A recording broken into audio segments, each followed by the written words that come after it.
மலையில்லா ஊரில் வந்து மலையனூர் தாயாய் நின்றாய். பரமக்தி தோஷம் போக்க பார்வதி பெண்ணாய் வந்தாய். மீண்டும் ஏறி வந்து மீன்கார மகளாய் வந்தாய். குளிர்ந்த மாமதியினோடும் குடிவந்த தாயே உன்பால் மன்றத்து மக்கள் போற்ற மயிலென சிரிப்பாய் அம்மா. இருக்கின்ற துன்பம் போக்கி இன்னருள் அருளாய் தாயே. புற்றினில் நாகம் போல பூங்காவனமான தாயாம் சூலத்தை கரத்தில் ஏந்தி சுடுகாடு நின்றாய் ஏனோ. தாயென எம்மில் வந்த தவமுனி தேவர்க்கெல்லாம் தர்மமே அளிக்கும் தாயே தந்தருள் புரிவாய் அம்மா.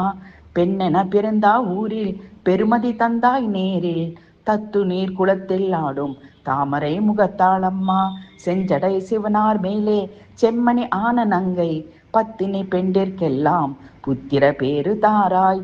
தீயுண்ட விழிகள் கொண்டு தேரோட்டி வந்த உன்னை நெய்யுண்ட விளக்கில் வைத்து நாள்தோறும் தொழுவேன் அம்மா.